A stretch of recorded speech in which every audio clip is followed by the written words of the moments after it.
Boa tarde. O Conselho de Ministros aprovou hoje a revisão do regime jurídico dos instrumentos de gestão territorial e o Sr. Ministro do Ambiente, Ordenamento do Território e Energia, aqui ao meu lado, fará de seguida a apresentação desta reforma hoje aprovada pelo Conselho de Ministros. Foi também hoje aprovado no Conselho de Ministros uma proposta de lei que estabelece as regras e os deveres de transparência a que fica sujeita a realização de campanhas de publicidade institucional do Estado, bem como as regras aplicáveis à distribuição da publicidade institucional em território nacional através dos órgãos de comunicação social regionais e locais. Chamava a atenção nesta alteração legislativa hoje referida, para além do reforço dos mecanismos de transparência e de fiscalização, que passam a contar com a intervenção direta da entidade reguladora para a comunicação social, há um alargamento das regras relativas às campanhas publicitárias ao setor público empresarial, colmatando-se assim uma lacuna que havia na legislação e que não previa essa realidade. Foi também hoje aprovado no Conselho de Ministros um conjunto de 5 diplomas que tem que ver com a utilização da autorização legislativa aprovada pela Assembleia da República relativa ao jogo online, à revisão do jogo do bingo, à revisão da lei do jogo e à aprovação de um regime jurídico das apostas mútuas hípicas em Portugal. O Sr. Secretário de Estado do Turismo e o Sr. Secretário de Estado da Alimentação e Veterinária, que estão aqui comigo, farão de seguida também a apresentação detalhada deste importante conjunto de diplomas hoje aprovado no Conselho de Ministros. Foi também aprovado no Conselho de Ministros uma alteração ao regime de isenção das taxas moderadoras, de forma a estender a isenção de taxas moderadoras a todos os menores. Até agora, a legislação apenas previa a isenção para menores até aos 12 anos. A alteração hoje aprovada no Conselho de Ministros estende essa isenção até aos 18 anos, com isto passando a haver cerca de 6 milhões de portugueses que estão isentos de taxas moderadoras. Com esta alteração, hoje aprovada no Conselho de Ministros, 6 milhões de portugueses estão isentos de pagamento de taxas moderadoras no Serviço Nacional de Saúde. Foi também hoje aprovado pelo Conselho de Ministros a prorrogação, por um período de 3 anos, do prazo de vigência do regime excepcional de contratação de médicos aposentados pelos serviços e estabelecimentos do Serviço Nacional de Saúde. Como sabem, é uma legislação que já existia, que vinha de trás em situações de dificuldade, pela carência de pessoal médico, carência de médicos no nosso país, e estende-se agora por mais 3 anos a possibilidade de contratação dos médicos em situação de aposentação para o Serviço Nacional de Saúde. Com isso, obviamente, tentando dar resposta à carência de médicos que se assistem a alguns dos estabelecimentos de saúde, que são os estabelecimentos de saúde nacionais. Foi também aprovado hoje pelo Conselho de Ministros o início do processo de abertura ao mercado da exploração dos serviços públicos de transportes de passageiros prestados pela Carris e pelo Metropolitano de Lisboa. O Sr. Secretário de Estado das Infraestruturas, Transportes e Comunicações está aqui também para fazer a apresentação da decisão hoje tomada pelo Conselho de Ministros. Foi também aprovado no Conselho de Ministros de hoje um diploma que assegura a execução do Regulamento da União Europeia sobre agrupamentos europeus de cooperação territorial, ponderando a experiência desenvolvida em Portugal no âmbito da criação e funcionamento destes agrupamentos europeus. Para situar a questão, isto trata-se de um regulamento europeu que regulamenta as matérias relativas às associações de entidades entre pelo menos 2 Estados-membros que nas zonas transfronteiriças, nas zonas internacionais, gerem e tratam de assuntos que são de interesse comum. Têm linhas próprias de apoio por parte da União Europeia, porque obviamente tem que ver com as regras e os princípios de fomento da coesão dentro do espaço europeu. O Conselho de Ministros aprovou hoje também medidas para a utilização confinada de micro-organismos geneticamente modificados e de organismos geneticamente modificados com vista à proteção da saúde humana e do ambiente, em transposição de uma diretiva da União Europeia sobre esta matéria. No fundo, a alteração que está aqui em causa, existia já uma legislação, de resto também em transposição da diretiva europeia, relativo às regras de salvaguarda da saúde pública, no que diz respeito ao manuseamento e utilização para fins fundamentalmente de investigação em ambiente confinado dos micro-organismos geneticamente modificados. e a decisão de hoje do Conselho de Ministros foi estender essas regras e essa legislação não apenas aos micro-organismos, mas a todos os organismos geneticamente modificados no seu manuseamento em espaço confinado. O Conselho de Ministros aprovou também hoje a extinção da pessoa coletiva de direito público denominada Hospital José Luciano de Castro, que fica na Anadia e que foi integrado, que está sobre a gestão da Santa Casa da Misericórdia local.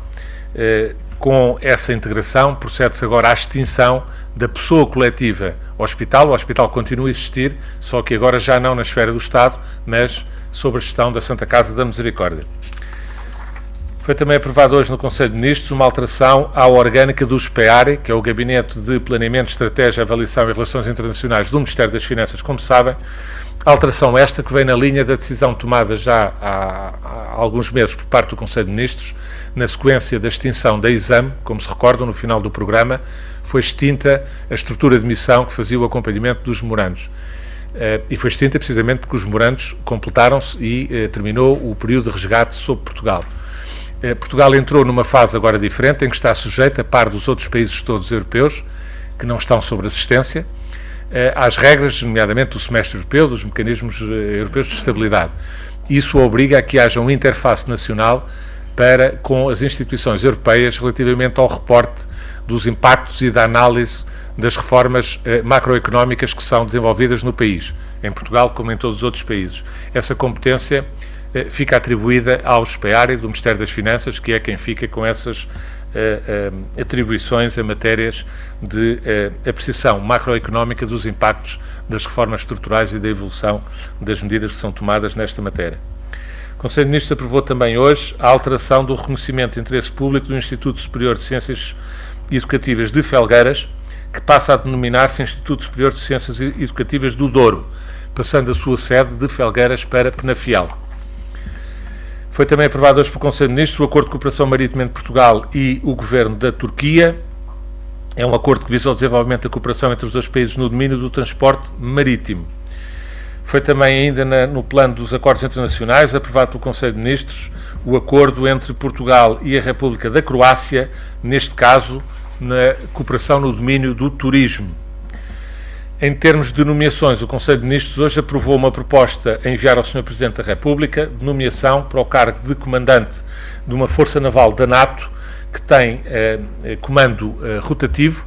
O comando cabe a Portugal durante o segundo semestre de 2015 e a proposta hoje aprovada no Conselho de Ministros e que vai ser enviada ao Sr. Presidente da República é que esse comando seja entregue ao Sr. Contra-Almirante Alberto Silvestre Correia. Foi também aprovado hoje no Conselho de Ministros a nomeação dos membros do Conselho de Administração da Manutenção Militar, Gestão Partilhada EPE, que é composto por um presidente e 2 vogais, a saber, Carlos da Graça Rosa, Luís Alves Rita e António Essa Pinheiro. Ainda no plano das nomeações, foi nomeado hoje pelo Conselho de Ministros o novo diretor clínico do Conselho de Administração do Hospital Fernanda Fonseca, que é o Hospital Amadora Sintra. Como sabem, o novo diretor clínico que é a doutora Helena Isabel Nunes de Almeida. E é tudo relativamente às decisões hoje do Conselho de Ministros. Eu peço ao Sr. Ministro do Ambiente, Ordenamento, Território e Energia para vos fazer então a apresentação da aprovação hoje do regime jurídico da gestão territorial. Sr. Ministro do Ambiente. Muito obrigado. O diagnóstico está feito há muito tempo, há mais de uma década, mas hoje foi o momento em que se concretizou esta ampla e ambiciosa reforma do ordenamento do território. Durante vários anos fomos justificando, registando que o facto de termos muitos planos não configurou por si só um diagnóstico que apontasse para um bom planeamento. A circunstância de termos sobre o mesmo solo vários planos que se sobrepõem, que se alteram de uma forma assíncrona, que comunicam entre si de uma forma deficiente e que são escrutinados de uma forma insuficiente também por parte dos cidadãos, não contribuiu para as regras mais adequadas ao nível do ordenamento do território e, portanto, não serviu de forma suficiente nem a proteção ambiental, nem a redução de custos de contexto. Foi por essa razão que o Governo, durante os últimos anos, desenvolveu vários instrumentos no âmbito da reforma do ordenamento do território que hoje se conclui. O primeiro desses instrumentos foi a Lei de Base da Política de Solos, Ordenamento do Território e Urbanismo, que foi aprovada há cerca de um ano. O segundo tratou-se da revisão do regime jurídico de urbanização e edificação e hoje a concretização desta revisão do regime jurídico dos instrumentos de gestão do território. Existem 4 linhas reformistas que estão presentes nesta reforma. Em primeiro lugar, a partir deste momento, passa a haver um e um só plano que vincula os cidadãos e as empresas, e esse plano é o Plano Diretor Municipal. Isto é, os cidadãos não precisam de conhecer o PDM, o Plano Especial da Rede Natura, o Plano de Ordenamento da Área Protegida, o Plano de Ordenamento da Orla Costeira, o Plano da Albufeira. Passa a haver um e um só plano que integra todas as regras que hoje estão dispersas por uma grande diversidade de planos. Esse plano é o Plano Diretor Municipal. Os municípios têm 3 anos para integrar neste plano, no Plano Diretor Municipal, as regras que hoje estão dispersas por vários planos e programas. Sendo que esses planos especiais, de âmbito da conservação da natureza, por exemplo, ou do ordenamento da Orla Costeira, passam a ser transformados em programas que vinculam apenas a administração pública e a administração local. Em segundo lugar, há uma clarificação das regras do solo e das classes de solo. Passamos apenas a ter 2 classes, solo rústico e solo urbano, e deixa de existir a classe de solo urbanizável. Na prática, estamos a limitar a expansão urbana e a expectativa de urbanizar, criando, portanto, mais capacidade para reabilitar.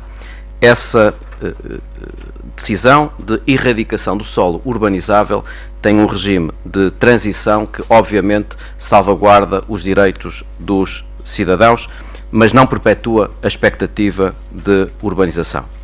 Em terceiro lugar, é fomentada a cooperação intermunicipal. Todos conhecemos exemplos de modelos de desenvolvimento municipal que não é compatível com o município vizinho.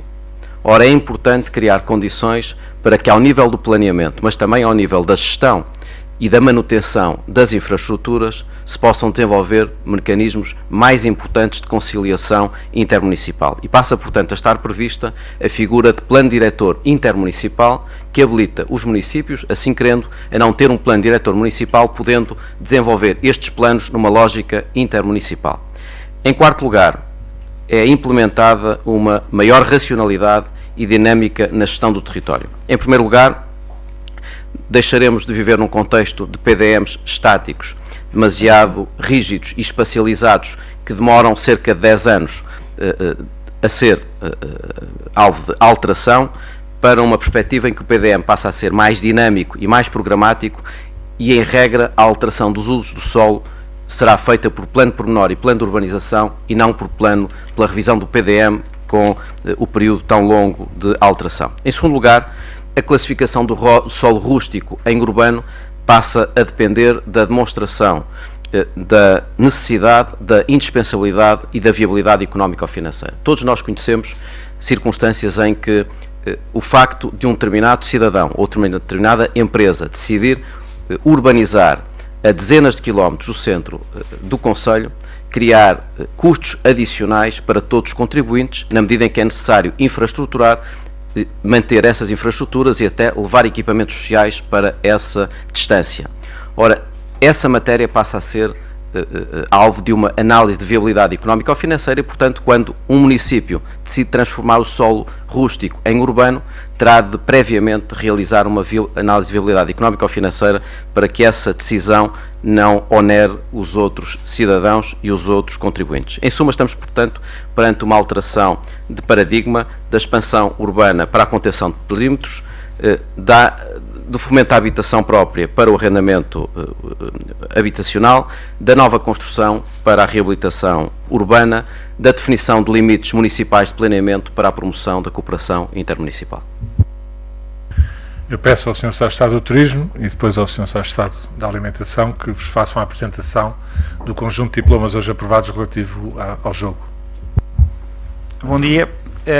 Hoje o Governo aprovou o modelo de regulamentação do jogo e das apostas online procurando pôr termo ao vazio legal que existe nesta matéria e que em muito contribuiu para a proliferação do jogo online ilegal ou clandestino.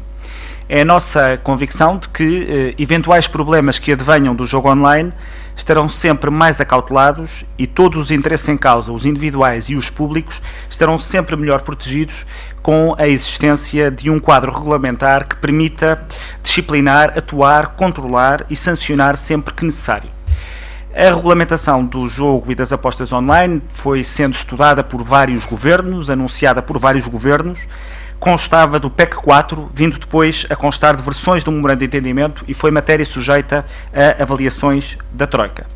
O diploma hoje aprovado surge na sequência de uma autorização legislativa que o Governo pediu à Assembleia da República em junho do ano passado, tendo em conta a competência da Assembleia da República em matéria fiscal e matéria penal. O diploma foi tornado público em junho, quando o Governo, sem que isso estivesse propriamente obrigado, enviou à Assembleia da República não só o pedido de autorização legislativa, como o diploma que pretendia ver aprovado. E, portanto, ao longo deste processo, que começou há 2 anos, foram ouvidas várias entidades, quer pelo Governo, quer pela Assembleia da República.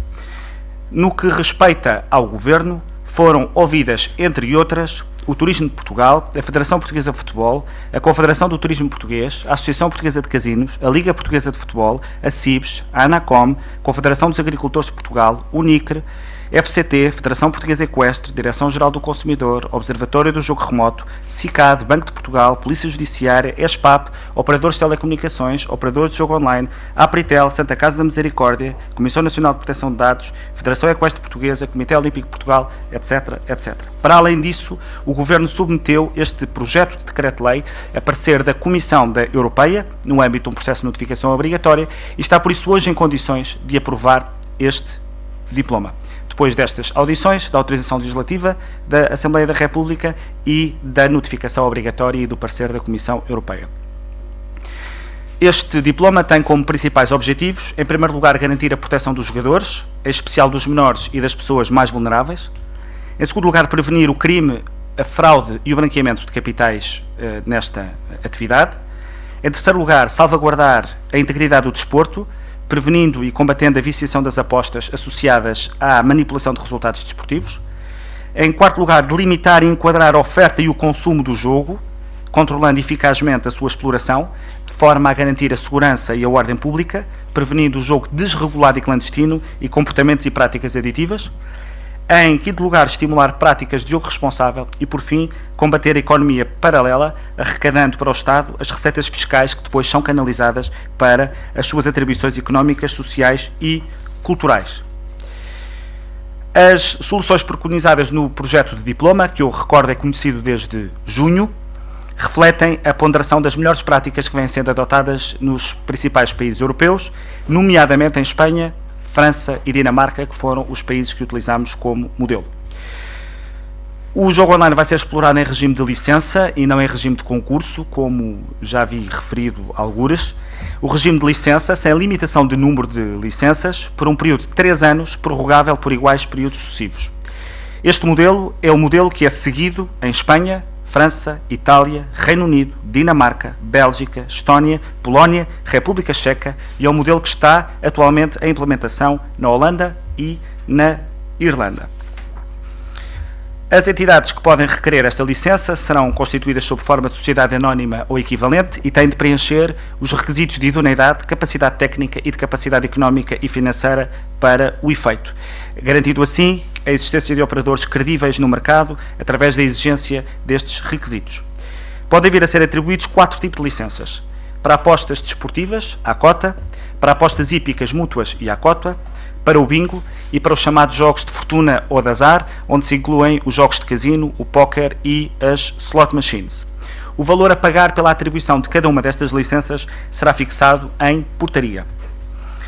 Passa a ser admitida, como também já constava do diploma em junho, a publicidade nos jogos e apostas de base territorial e online. No entanto, ao contrário do que também já encontrei referido, a publicidade não é livre.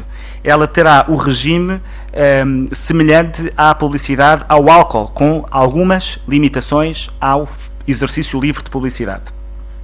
A tributação do modelo a tributação do imposto da atividade do jogo online é feita através do imposto especial de jogo online, à semelhança do que acontece com o jogo físico. Nos jogos de fortuna ou azar, incluindo o bingo, e nas apostas hípicas mútuas, o imposto incide sobre a receita bruta do operador a uma taxa que varia entre 15% e 30%. Nas apostas desportivas à cota, nas apostas hípicas à cota, o imposto incide sobre o montante total das apostas efetuadas a uma taxa que varia entre os 8% e os 16%. O imposto é depois distribuído pelo Estado, da mesma forma que acontece com os jogos territoriais, pela entidade que exerce a função de controlo, inspeção e regulação, que é o Turismo de Portugal, pelo CICAD, que tem a seu cargo a prevenção e combate aos comportamentos aditivos, e consoante se trata de jogos de fortuna ou azar ou jogos de apostas desportivas, o montante do imposto é distribuído pelo Turismo e Cultura, pelo Desporto e pelo setor equídeo, destinando-se a fomentar e apoiar o desenvolvimento de cada um desses setores.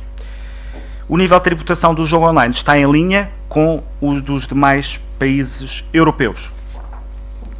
As funções de controlo, inspeção e regulação do jogo online serão efetuadas pela entidade que efetua já hoje o controlo e inspeção dos jogos de fortuna ou azar de base territorial, que é o Serviço de Inspeção de Jogos do Turismo de Portugal, que passa a designar-se Serviço de Inspeção e Regulação de Jogos. Os poderes do regulador são os poderes típicos da atividade de regulação, nomeadamente o poder de impor a cessação de atividade de sites ilegais, a garantia indispensável para os operadores desejarem entrar no mercado regulado e também a regulação de matérias financeiras e de comunicações. O diploma que hoje aprovamos tem algumas alterações relativas ao diploma que foi dado a conhecer em junho. Essas alterações decorrem essencialmente do parecer da Comissão Europeia e de contributos que foram sendo dados pelos vários agentes ouvidos.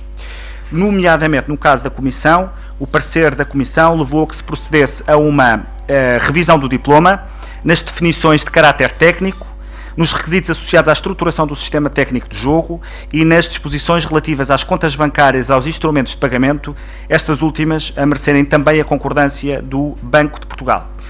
Introduziu-se também uma norma de reavaliação do diploma, ou seja, o Governo estabelece neste diploma que, passado 2 anos da sua entrada em vigor, ele deverá ser avaliado e, se necessário, revisto, tendo em conta a complexidade desta matéria e também a circunstância de todos os países europeus terem manifestado ao longo do tempo, que já avançaram para esta regulamentação, a necessidade de ir revendo com periodicidade mais frequente do que é normal estas matérias. Além disso, o Governo aprovou um diploma que confere à Santa Casa da Misericórdia de Lisboa o exclusivo na exploração de um novo jogo social.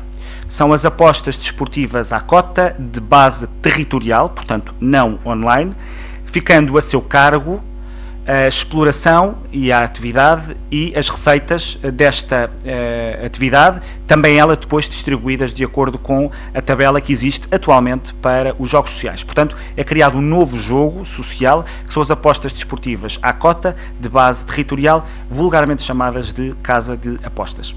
Quanto ao online e às desportivas físicas...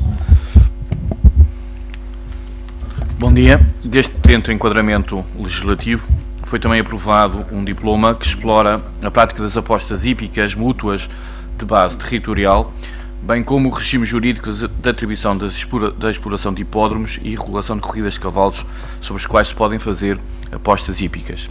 Este diploma relacionado com as apostas hípicas era há muito tempo também, desde já, procurado. É importante também Portugal, dentro daquilo que é os restantes países da União Europeia e mesmo fora da União Europeia, ter no seu desenvolvimento da fileira hípica um forte suporte que pode ser dado por estas apostas e, portanto, acreditamos que vamos ter aqui cada vez mais, dentro de um setor importante para Portugal, um fator de promoção e de investimento. Dizer que dentro destes dois regimes jurídicos foi aprovado o regime jurídico de exploração e prática das apostas hípicas mútuas de base territorial. As apostas hípicas serão apenas de caráter mútuo e aqui foi concessionada à Santa Casa da Misericórdia também a exploração destas apostas hípicas mútuas de base territorial.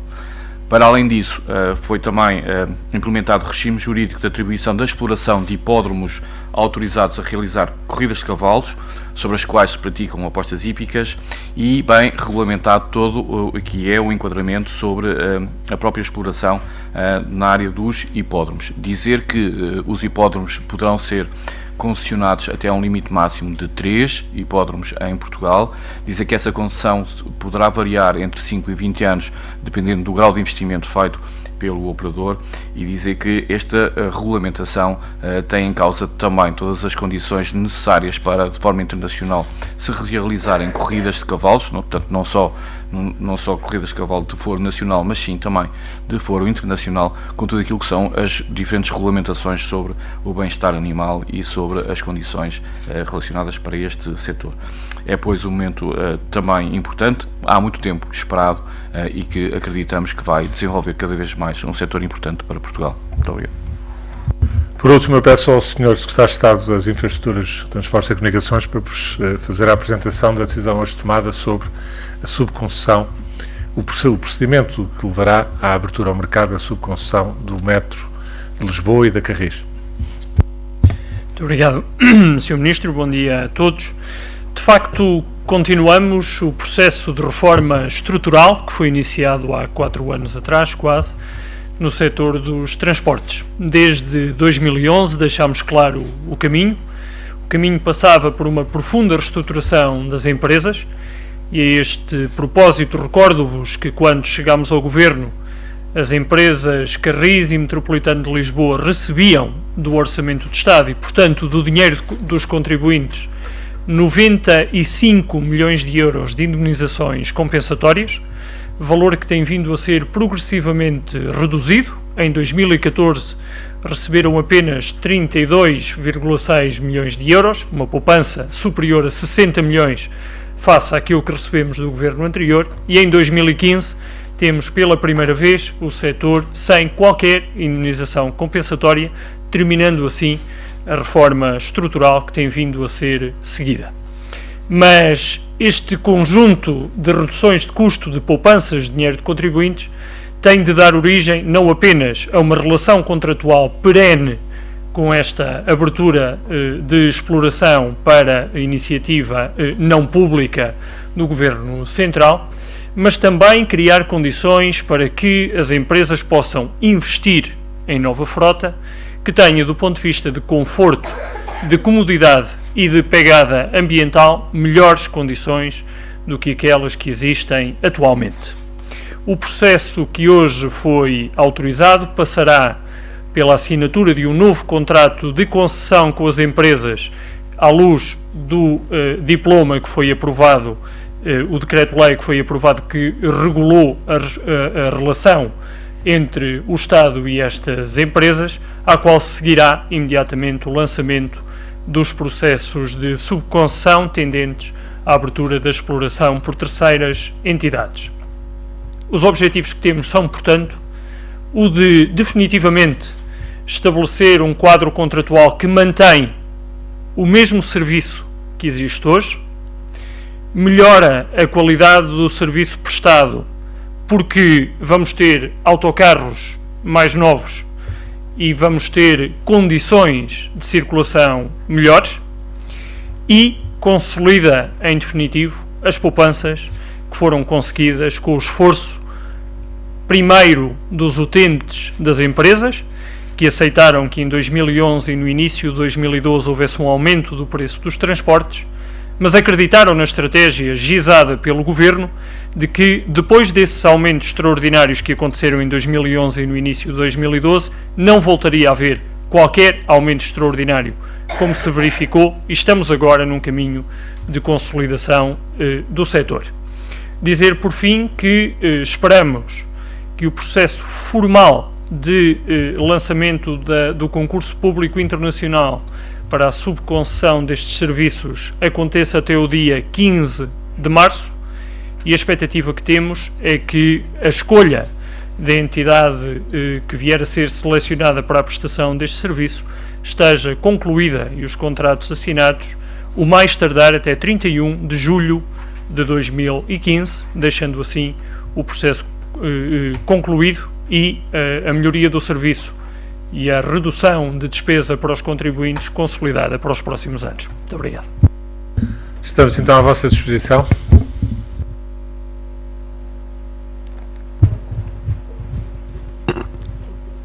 Inês Sequeira, da Agência Lusa. Eu gostava de perguntar ao Sr. Secretário de Estado do Turismo, em termos de fiscalização, vai ser necessário um reforço do Instituto de Turismo de Portugal. Eu gostava de saber se estão contabilizados os meios necessários e quais são esses meios financeiros e humanos.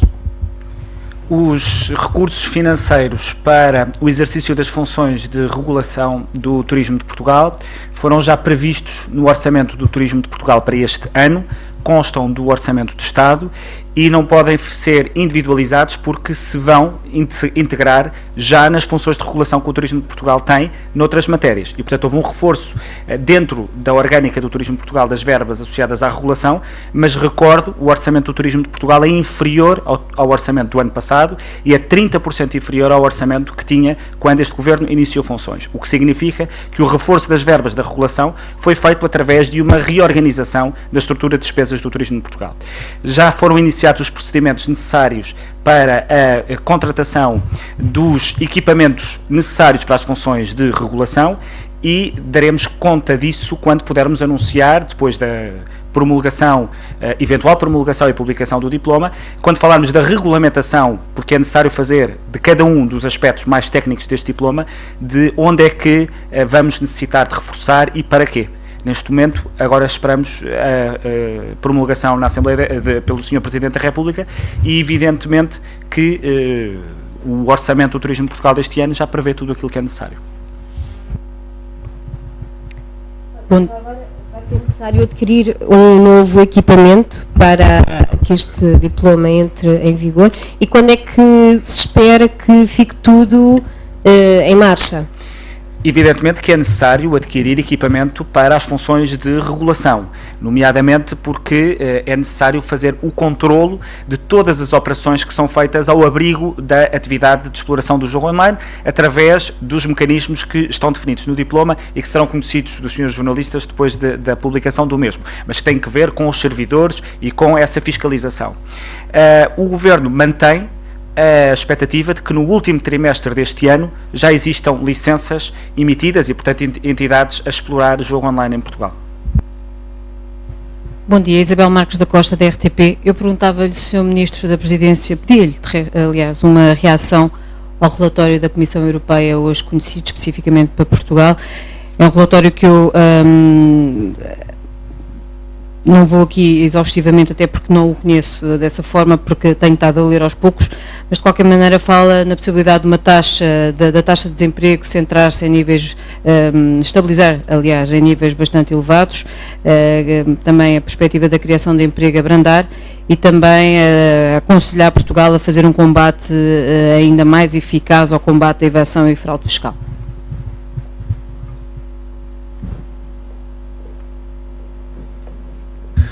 Obrigado pelas suas questões. Não é propriamente uma matéria que tenha que ver com a parte deliberativa do Conselho, mas obviamente não deixou de ser matéria abordada no Conselho de Ministros de hoje. Eu gostava, em primeiro lugar, de fazer um enquadramento adequado deste relatório. Este relatório, porque acho que é importante que a comunicação social também divulgue junto dos portugueses essa informação. Este relatório é o relatório que pela primeira vez abrange Portugal, porque Portugal, nos últimos 3 anos, tendo estado sob o programa de assistência, ficava fora destas apreciações e agora, felizmente, fruto do fim do programa, Portugal passou a entrar e passou a ter que cumprir, a par com os outros parceiros da União Europeia que não estejam sob o programa de assistência, passou a ter que cumprir estas regras relativas ao semestre europeu, e em ordem das quais é feita uma apreciação da parte da Comissão Europeia, de acordo com uma série de parâmetros que estão pré-definidos em termos europeus, da situação dos países e dos potenciais desequilíbrios de acordo com parâmetros que estão definidos para todos os países. É nesse quadro que há 16 países que tinham sido colocados já no outono do ano passado ao abrigo dessas regras, onde Portugal passou também a entrar depois de terminar o programa de assistência. Houve 16 países que foram colocados em diferentes graus de apreciação relativamente a esses desequilíbrios. Os desequilíbrios que são apontados a Portugal têm que ver fundamentalmente, como é de resto conhecido dos portugueses há muito tempo, e infelizmente, fundamentalmente Portugal ultrapassa 4 parâmetros: o endividamento externo, o endividamento público, o endividamento privado e a taxa de desemprego. São chagas que vêm de há muito de trás, e este relatório da União Europeia é muito claro relativamente a esta matéria, ao dizer que estes desequilíbrios são desequilíbrios que vêm para Portugal desde o final da década de 90, ou seja, desde a entrada de Portugal no euro, que se foram acentuando estes desequilíbrios relativos ao endividamento, relativos ao crescimento da taxa de desemprego, como de resto, infelizmente, todos nós, portugueses, sabemos. Mas o relatório, além de chamar a atenção para estes problemas, tem também aspectos positivos. O relatório cita os aspectos mais negativos de cada um dos países e os aspectos mais positivos. Portanto, para além desta diferença que eu queria chamar a atenção, que tem que ver com o essencial dos desequilíbrios, tem que ver com estoque no sentido de matérias que já vêm de trás, que não aconteceram nos últimos 2 ou 3 anos. Estes relatórios também, já agora um parênteses, este relatório fundamentalmente tem que ver com dados de 2013, que são os dados que estão disponíveis e que de resto são conhecidos também dos portugueses, porque ainda recentemente o INE tinha feito já relatórios sobre vários destes aspectos, que são os relatórios depois que servem de base a estes trabalhos a nível da própria União Europeia. Mas, dizia eu, isto tem que ver fundamentalmente com os estoques, tendo este relatório assinalado com clareza que a evolução nos últimos anos tem sido uma evolução de registar em termos positivos por parte do nosso país, quer em termos da taxa de desemprego, que, como sabem, começou a descer precisamente no primeiro trimestre de 2013 e tem vindo consistentemente numa trajetória de melhoria, de abaixamento, de redução dessa taxa de desemprego, embora, como o Governo também sempre disse, se situa ainda em números demasiado altos. Muitíssimo altos para aquilo que o desemprego representa. Estamos ainda com uma taxa de desemprego que rondará os 13,5%, são os últimos dados conhecidos do final de 2014, mas é bom recordar que no início de 2013 atingimos uma taxa de 17,8% e, portanto, temos vindo numa trajetória de facto descendente. Por outro lado, o relatório também afirma que as reformas estruturais que têm sido empreendidas e que continuam a ser empreendidas, como de resto ainda hoje no Conselho de Ministros está aqui o bom exemplo das reformas que continuam a ser empreendidas pelo Governo, as reformas estruturais, dizia, são apontadas pelo relatório como sendo positivas e tendo vindo a minorar esses efeitos de desequilíbrios macroeconómicos que o país ainda registra. A última nota que lhe deixava relativamente ao combate à fraude e evasão fiscal, os dados de facto que são trabalhados são dados de 2013, como todos sabemos, e felizmente a eficiência e eficácia da máquina fiscal portuguesa tem vindo a melhorar consistentemente ao longo dos últimos anos e ao longo do ano 2014 também, e esperamos que também ao longo do ano 2015 continue. Eu, em síntese, diria que este relatório, não trazendo no fundamental nada de novo relativamente àquele que é o conhecimento da realidade difícil que o país vive, serve também para consolidar aquilo que tem sido sucessivamente o discurso do Governo, de que as dificuldades, saímos de um período de emergência, mas continuamos com uma situação de dificuldade. E o país precisa de continuar focado nas suas reformas para consolidar todos os ganhos que conseguiu nos últimos anos e para prosseguir esta trajetória, porque só assim é que podemos corrigir desequilíbrios, que são desequilíbrios de mais de uma década e que obviamente não conseguem ser resolvidos em 2 ou 3 anos. Houve um caminho muito importante que foi feito nos últimos 3 anos com o cumprimento do memorando de entendimento e a saída do resgate, mas continuamos a ter desafios importantes pela frente e temos que nos ir habituando às regras europeias. Agora que saímos do resgate, passamos a ser analisados pelas regras europeias que colocam todos os países de acordo com os mesmos tipos de procedimentos. Portugal, neste relatório, acaba por ficar colocado num patamar a par da França, da Itália, da Croácia, de países como estes, em que também existem desequilíbrios equivalentes, ou pelo menos num patamar equiparado àquele em que Portugal é colocado. Mas não estamos no patamar, já nem na situação de programa impositivo, de a obrigatoriedade da adoção de medidas, estamos num patamar em que há recomendações claras para que a estratégia das reformas estruturais continue a ser prosseguida para que estes desequilíbrios possam ser corrigidos. Joana Navais, da SIC. Ainda no âmbito desta análise feita no âmbito do semestre europeu, queria perguntar-lhe também no que toca ao domínio orçamental e não aos desequilíbrios económicos. Há uma espécie de um aviso da Comissão Europeia para eventuais riscos de execução orçamental que possam ocorrer este ano e onde é admitido que possam ter que vir a ser tomadas medidas, nomeadamente do lado da receita, para corrigir eventuais derrapagens orçamentais, medidas essas que podem não ser muito amigas da economia. Eu disto leio quase um alerta para a necessidade de uma possibilidade de subida do IVA e queria saber se essa medida pode vir a ser equacionada, nomeadamente quando for definida a estratégia do PEC em abril, salvo erro, se essa poderá ser uma necessidade se a execução começar a correr mal e, na sequência, de eventuais decisões do Tribunal Constitucional que ainda estão por ser conhecidas e ser tomadas. Queria perguntar-lhe também, ontem foi um dos temas do dia, não sei se isso mereceu algum tipo de comentário hoje no Conselho de Ministros. Estão a criar muita polémica as declarações de António Costa sobre a economia, estão a circular de resto essas declarações pelos partidos da direita. Queria saber se o Governo tem algum comentário a fazer a essa visão de António Costa sobre a economia portuguesa, uma visão melhor do que aquela que tem sido repetida nos discursos oficiais recentes. Obrigado pelas suas questões. Em primeiro lugar, relativamente à questão do relatório, quanto coloca-me a questão das medidas orçamentais e diz que, na sua leitura, isso porventura pode indicar aquilo que está no relatório, a necessidade de Portugal adotar outro tipo de medidas no plano fiscal. Eu diria que é a sua leitura, não é a leitura do Governo. Como eu referi, de resto, de acordo com as regras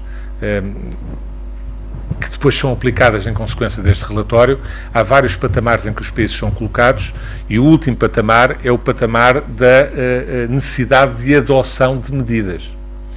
Nós não estamos nesse patamar. Nós estamos no patamar em que há uma chamada de atenção da parte da União Europeia, da Comissão, para a necessidade de ser prosseguida uma estratégia decidida, digamos assim, no sentido de correção destes desequilíbrios. E é isso que o Governo tem vindo a fazer. O Governo tem vindo a corrigir os problemas orçamentais. De resto, este mesmo relatório, de resto, uma perspectiva até, eu diria, bastante otimista, mais otimista do que aquilo que são os números. Este relatório, como eu referi, fundamentalmente tem que ver com dados de 2013, embora se refira a alguns aspectos de 2014, aponta que, no próprio relatório, diz que em 2014 a consolidação orçamental continuou e que o déficit sem o ANOFS em 2014 talvez tenha atingido 3,6% do PIB, que eu acho que é uma estimativa bastante até otimista. Para 2014, como sabem, não conhecemos os dados definitivos do PIB em 2014, do déficit em relação ao PIB em 2014, mas o relatório aponta para a continuação da consolidação orçamental ao longo do ano 2014, isso é um facto, não sabemos exatamente a sua ordem de grandeza, e ela continuará em 2015, seguramente. De resto, o orçamento aprovado pelo Governo para 2015 aponta para uma continuação da consolidação orçamental para que o déficit do Orçamento do Estado em 2015 baixe para 2,7%.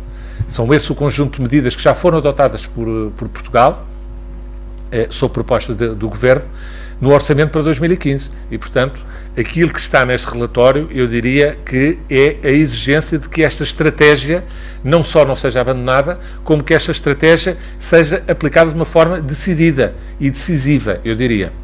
Quanto às questões colocadas, quanto à questão que me refere das declarações do Dr. António Costa, as declarações do Dr. António Costa estão precisamente em linha com esta nossa posição, ou seja, o país de facto está muito diferente, evoluiu bastante nos últimos anos.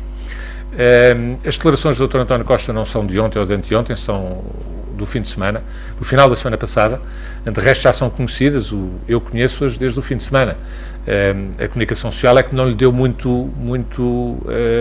não ficou muito essas declarações até o dia de ontem. No dia de ontem é que a comunicação social resolveu torná-las mais mediáticas, digamos assim.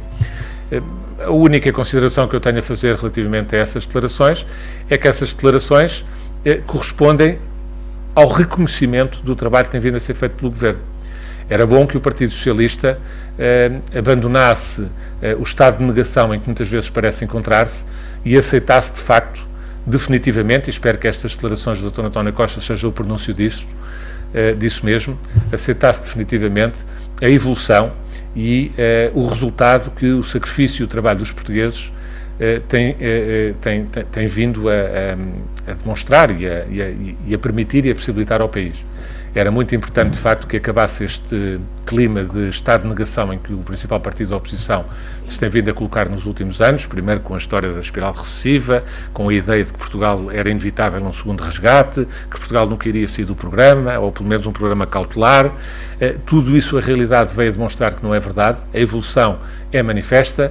Ainda hoje saem os índices de confiança do Instituto Nacional de Estatística que demonstram que a confiança dos consumidores portugueses está em máximos históricos.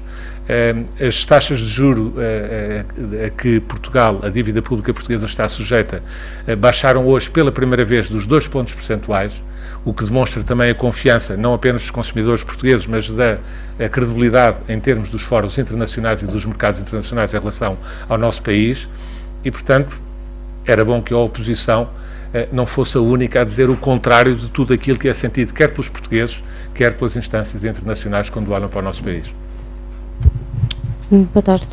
Ana Batista, do Dinheiro Vivo. Tenho 3 questões para o Secretário de Estado dos Transportes. Queria perceber, relativamente a uma coisa que disse sobre ter autocarros novos, se esta subconcessão vai obrigar o operador que vencer a subconcessão a renovar a frota. Queria também perceber, havia uma possibilidade de um contrato de parceria com a Câmara Municipal de Lisboa para ficar a gerir os transportes, portanto a Carris e o metro, e queria perceber se isso caiu definitivamente ou se vai avançar em alguns outros moldes. E depois também perceber, no Porto houve apenas um concorrente que de facto formalizou uma proposta, que foi o concorrente que saiu vencedor. E queria saber se para Lisboa já têm mais concorrentes ou se estão à espera de mais interessados.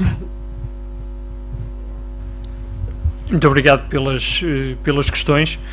Seguindo a ordem em relação à qual as colocou, a renovação da frota vai ser de facto uma obrigação que ficará constante no caderno de encargos, que será, à semelhança daquilo que aconteceu no concurso aberto no Porto, um caderno de encargos exigente, mas equilibrado do ponto de vista dos direitos e obrigações de todos aqueles que possam ponderar apresentar uma proposta. Mas, de facto, como eu disse na minha intervenção inicial, nós queremos uma frota mais nova do que aquela que temos atualmente, ou seja, a partir do momento em que a frota atinge uma determinada idade, há uma obrigação de substituir esses veículos, nomeadamente no caso da Carris, substituir esses veículos por veículos de menor idade, contribuindo assim para a redução da vida média dos autocarros que circulam na cidade de Lisboa e também sem nunca prejudicar o mix energético e, portanto, tendo uma frota mais amiga do ambiente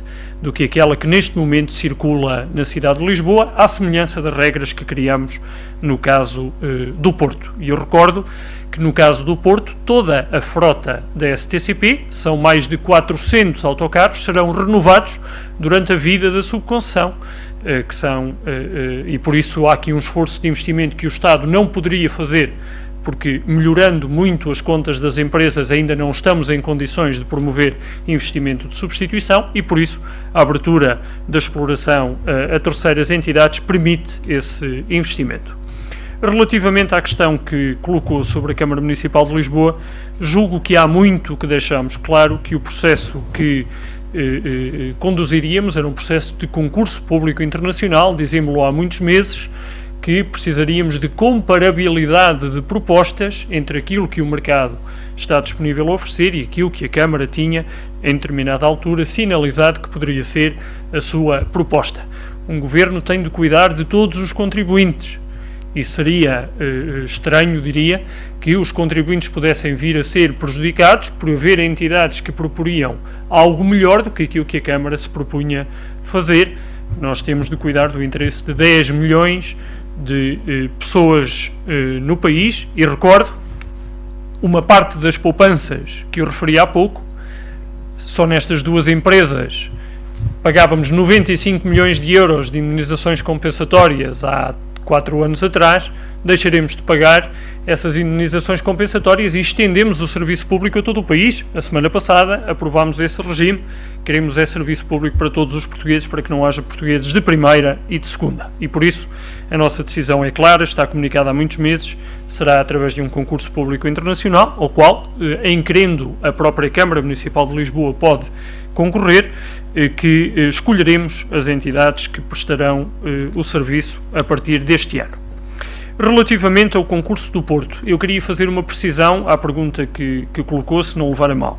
Não houve apenas um concorrente, houve 2 concorrentes que apresentaram propostas. Deu-se o caso do segundo concorrente apresentar a proposta 3 minutos depois da hora e, no rigor dos princípios, se tínhamos uma hora fixada, não podemos abrir exceções para propostas que chegaram fora do prazo. Pode perguntar, bom, mas 2 concorrentes não é assim muito. É o mesmo número de concorrentes que tinha acontecido em 2009, quando o governo anterior abriu o concurso para a subconcessão da Metro do Porto. É, aliás, curiosa a posição do Partido Socialista, que diz que agora há pouco ambiente competitivo, quando antes teve exatamente o mesmo número de concorrentes no concurso que abriu. Com uma diferença, é que de facto o concurso do Porto hoje, no conjunto das duas empresas, STCP e Metro do Porto, custará, durante a vida dos contratos, menos 153 milhões de euros. E, portanto, é normal que, de facto, haja menos interesse de eventuais entidades, porque o Estado propôs-se pagar menos 153 milhões de euros que aquilo que existia até o ano 2014. Em Lisboa, a nossa estimativa de poupança adicional na prestação destes serviços para os próximos anos, no contrato de subconcessão, é de 170 milhões de euros durante a vida dos contratos. O trabalho técnico. Neste momento, os contratos de concessão, como eu disse há pouco, serão assinados agora, tendo em conta o novo enquadramento legal. E por isso, durante a vida destes contratos, que nós estimamos que possam ter cerca de 10 anos, não mais de 10 anos, portanto, neste horizonte temporal, nós teremos uma poupança em Lisboa da ordem dos 170 milhões de euros, por comparação com o custo, já muito mais reduzido, que temos neste momento na prestação do serviço. Não nos move qualquer orientação de natureza diferente da proteção do interesse dos contribuintes, mantendo, repito, a qualidade, a regularidade do serviço que temos hoje e com os preços a variar apenas à taxa de inflação. A oposição tem agitado muito a bandeira do medo junto dos utentes, dizendo que, inevitavelmente, processos de subconcessão trarão aumentos de preços na prestação do serviço de transporte. Ora, no caso do Porto ficou explícito nos documentos e em Lisboa acontecerá o mesmo, que os ajustamentos aos preços dos bilhetes, os aumentos, só podem ter como limite a taxa de inflação, e isso já se verificou em 2015, a inflação foi 0 em 2014, os preços não aumentaram em 2015 e o mesmo acontecerá no futuro, quando a inflação for 0, ou então, se a inflação for positiva, ajustarão apenas ao nível da inflação. Muito obrigado. Eu queria só pedir-lhe 2 esclarecimentos. Relativamente a esta questão que estava a referir agora, sobre as poupanças de 153 milhões de euros e de 170 milhões de euros, mas quanto é que é o valor total que vão pagar ao longo desses 10 anos? Isso já está definido? E depois também perceber, também falou que a partir do momento em que a frota atingia uma determinada idade, queria saber qual é que era essa idade, se está definida ou não no contrato. Obrigado. Esses dois pormenores em específico, porque como sabe, o concurso vai ter uma componente de remuneração fixa e uma componente que é a percentagem de receita tarifária que o parceiro privado necessita para equilibrar a operação. Teremos de lançar o concurso e de receber as propostas. Aquilo que nós estamos já a sinalizar é que o valor máximo que aceitaremos pagar em pagamento fixo ao parceiro que prestar o serviço, mais a percentagem de tarifas que partilharmos com esse parceiro, permitirá uma poupança de 170 milhões de euros em Lisboa, mas pode crescer se as propostas forem mais agressivas do que este cenário base que nós colocaremos a concurso. O valor dos 153 milhões de euros que lhe referi no Porto já dizem respeito à proposta em concreto que foi, no caso do Metro do Porto, já adjudicada, e no caso da STCP, que está para adjudicação e que foi já apresentada firme pela entidade que foi selecionada. Aproveitava esta pergunta para adicionar um comentário à questão que colocou relativamente à Câmara Municipal de Lisboa. Como temos dito, a Câmara Municipal de Lisboa, em querendo, poderá, obviamente, participar no concurso, como, numa determinada altura, a Câmara Municipal do Porto ponderou fazer relativamente aos STCP. Mas o caminho de descentralização de competências é um caminho irreversível. Isto é, nós, apesar de estarmos agora a decidir qual é a entidade que vai prestar o serviço nos próximos anos, exatamente para permitir que a responsabilidade de investimento, nomeadamente nos autocarros, passe para essa entidade, porque o Estado não tem condições para o fazer, a descentralização de competência e, portanto, o facto de a Câmara poder concorrer ou não, não impede que essa competência seja transferida para os municípios, nomeadamente através das áreas metropolitanas, e que possam, a partir daí, fazer a gestão dos contratos e da relação com a entidade que for escolhida para prestar o serviço e, no quadro dessa relação, poderem influenciar futuros ajustamentos ao nível da oferta e decisões que possam ter impacto positivo nos cidadãos. Separemos os papéis, essa descentralização acontecerá e os municípios passarão a gerir a relação com a entidade que for selecionada, mas o concurso é uma realidade diferente e aí, para que a Câmara possa prestar diretamente o serviço, terá de se apresentar a concurso. Muito obrigado. Só referir, para completar, esta descentralização é aquilo que foi anunciado aqui na semana passada, que já está na Assembleia da República, relativo ao regime jurídico do Serviço Público de Transporte de Passageiros, onde está expressamente proposto, a Assembleia da República agora terá que aprovar a legislação em causa, a passagem das competências da Autoridade Metropolitana de Transportes do Estado para a área metropolitana em Lisboa e para a área metropolitana no Porto.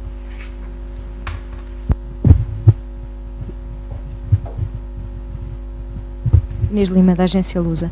Eu queria questionar o Governo sobre a notícia de que a Comissão Europeia ameaçou solicitar junto do Tribunal da União Europeia a aplicação de sanções financeiras a Portugal caso não seja transposta integralmente uma diretiva sobre eficiência energética.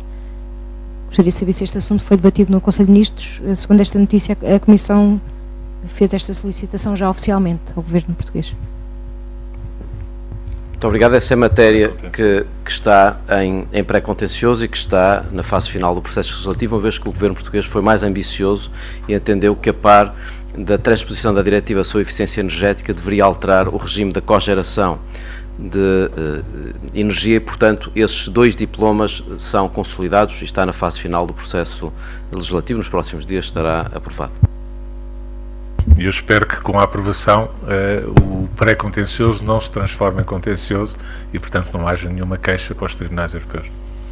É o processo normal. Como sabe, há sempre uma fase pré-contencioso, que é essas notificações de Bruxelas aos Estados-membros quando há um atraso na transposição de diretivas, e só depois, se os Estados não cumprirem essa transposição, é que se passa por uma fase contenciosa.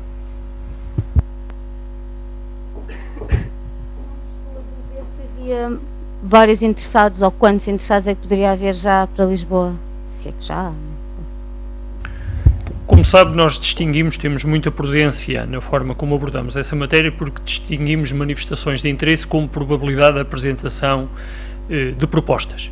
Nós tínhamos mais de uma dezena de entidades que levantaram o caderno de encargos no Porto e, no final, apenas 2 acabaram por apresentar proposta. Contamos que em Lisboa possa haver o mesmo número de entidades a levantar o caderno de encargos. Os principais operadores europeus estão a olhar para o mercado português e afirmam até que, finalmente, o mercado português seguiu aquilo que é a tendência na Europa.